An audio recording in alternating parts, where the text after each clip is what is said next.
ரீசெண்டாக நம்ம வாங்கின அந்த வெக்ஃபிட் காட்டுக்கு பெட் இப்போ தான் ரீசெண்டாக அதுவுமே வாங்கினோம். அது கூடவே பில்லோவுமே ஆர்டர் பண்ணோம். பட் பில்லோவோட மேனுஃபேக்சரிங் யூனிட் வந்து ஹொசூர். ஸோ அங்கேருந்து வரதுக்கு கொஞ்சம் டிலே ஆயிடுச்சு. பெட்டோட மேனுஃபேக்சரிங் யூனிட் வந்து பெங்களூர் தான். ஸோ அது வந்து 1 டேயில் டெலிவரி ஆச்சு. ஸோ இந்த பில்லோ மட்டும்தான் 1 வீக் போல் டைம் எடுத்தது. இது ஆர்த்தோபெடிக் பில்லோங்கிறதுனால ரொம்ப டிமாண்ட் இப்போ.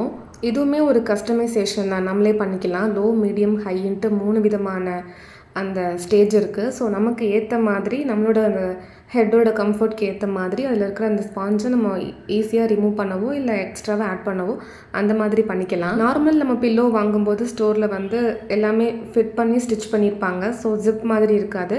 பட் இது வந்து ஜிப் இருக்கிறதுனால ஈஸியாக நம்மளோட ஹைட் அட்ஜஸ்ட்மெண்ட்க்கு ஏற்ற மாதிரி பில்லோ கூட நீங்கள் ரிமூவ் பண்ணி உங்களோட அந்த பொசிஷன் வந்து கொஞ்சம் லோவாக இருக்கிற மாதிரி கூட நீங்கள் வச்சுக்கலாம். உள்ளே எக்ஸ்ட்ராவாக இன்னுமே எனக்கு ஹைட் தேவைப்படுது அப்படின்னீங்கன்னா அதுக்கு ஏற்ற மாதிரி ஸ்பாஞ்ச் அதுவுமே கம்ப்ரெஸ் பண்ணி கொடுத்துருக்காங்க.